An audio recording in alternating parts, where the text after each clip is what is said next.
ព័ត៌មានចេញមកទៀតឲ្យបងប្អូនឃើញមើលឃើញស្រាប់ឲ្យទាំងអស់គ្នាបាទនៅក្នុងបណ្ដាញសង្គមទាំងអស់គឺឃើញខាងភាគីខាងគេនោះដូចអត់មានដឹង10ដឹង20ទេខ្ញុំនិយាយត្រង់មកអត់ដឹង10ដឹង20ហេតុអីបាននិយាយថាអត់ដឹង10ដឹង20 10ក៏មិនដឹង20ក៏មិនដឹងច្បងច្បល់ប៉ាតណាប៉ាតណីណាកាន់តែកន្ទ្រានមកខ្មែរណាកាន់តែកន្ទ្រានមកខ្មែរហើយជាពិសេសក្រមថៃដែលនិយមជ្រុលក៏ហួសហេតុដែរបាទប៉ុន្តែអ្នកឯងក៏លេចមើលទៅប្រទេសអ្នកឯងវិញយ៉ាងម៉េចដែរបាទគ្រោះថ្នាក់គ្រោះទូរភិក្សបញ្ហារំជួយដីបញ្ហាផ្សេងដែលជាយថាហេតុសួរថានេះវាផ្ដាំចេញពីអីអានឹងដូចជាបដាសាដូនតាអញ្ចឹងណារឿងពិតដូចជាបដាសាដូនតាអញ្ចឹងកាន់ពុទ្ធសាសនាដូចគ្នាក៏ប៉ុន្តែអ្នកគឺជាមនុស្សដែលឆ្វេងនិយមហើយទៅហើយខុសពីខុសឯងមានន័យថាសំបីតែច្បាប់អន្តរជាតិក៏ថៃអត់គោរពដែរតោះនេះហើយខ្ញុំគិតថាបើសិនណាជាច្បាប់អន្តរជាតិថៃអត់គោរពប្រកាសដកខ្លួនឯងចេញពីសមាជិកអង្គការសហជីវជាតិបណ្ដោយទៅព្រោះប្រទេសនៅលើសកលលោកទាំងអស់គឺគោរពទៅលើច្បាប់អន្តរជាតិជាធំតោះនេះអញ្ចឹងអ្នកឯងប្រកាសខ្លួនមិនគោរពច្បាប់អន្តរជាតិមិនទទួលយកដែលសាលក្រមដែលប្រកាសឡើងវិញនៅពេលខាងមុខហ្នឹងតុលាការនឹងប្រកាសឲ្យបាទប្រកាសឡើងវិញណាបងប្អូនហ្នឹងហើយមិនប្រកាសតែប្រកាសនេះមានន័យថាអ្វីដែលជារបស់ខ្មែរ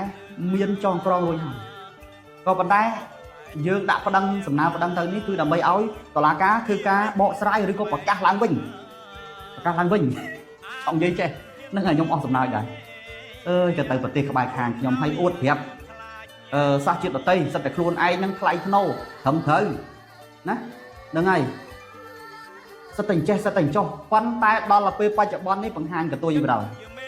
បង្ហាញកតុយថាខ្លួនគឺជាមនុស្សដែលមានមហិច្ឆតាស្មុគរោគណាឆ្លៀនពៀនប្រទេសជុំវិញក្បែរខាងខ្លួនឥឡូវបងប្អូនមើលទៅប្រទេសណាដែលនៅជុំវិញថៃដែលត្រូវជាមួយថៃអត់ទេរកពួនគេអត់ចេះចប់ណាចុងក្រោយគឺខ្មែរហ្នឹងរកពួនហ្នឹងដោយសារអី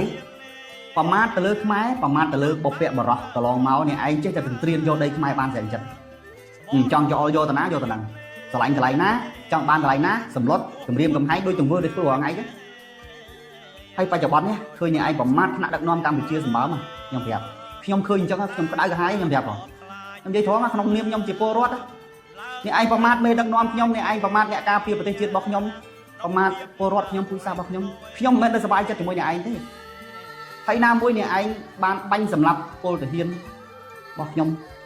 ណាក៏ខ្ញុំអត់សប្បាយចិត្តជាមួយអ្នកឯងដែរហើយកុំគិតថាអូពួកអ្នកឯងធ្វើអញ្ចឹងអីបានស្រាញ់ចិត្តអត់ទេពួកខ្ញុំអត់ភ្លេចទេណាហើយខ្ញុំក៏ចូលរួមរំលែកទុកជាមួយក្រុមគ្រួសារសពដែរតែគាត់បានពលីហើយក៏ជាវីរៈបរិសុទ្ធជាតិរបស់ខ្ញុំដែរបដូរសាច់ស្រស់ឈាមស្រស់ដើម្បីការពារប្រទេសជាតិនិងប្រជាជនគឺជាវីរៈភាពដ៏ខ្លាំងអង្គអាចក្លាហានបំផុតដែលពលរដ្ឋខ្មែរស្រឡាញ់គ្រប់គ្រងបំផុតហើយគ្រាន់តែប្រាប់ទេពួកអ្នកឯងអាមុំទៅរៀនប្រវត្តិសាស្ត្រឡើងវិញយកប្រវត្តិសាស្ត្រសកលលោកយកមករៀនឡើងវិញណាកុំឲ្យបង្រៀនថាប្រវត្តិសាស្ត្រចោលខ្លួនឯងដែលចាំតែលួចតែគេហ្នឹងអ្នកឯងឃើញពលរដ្ឋអ្នកឯងទេនិយាយចេញមកបែកស្វ័យហ្មងអត់យល់ច្បាប់អត់យល់ទម្លាប់អីទាំងអស់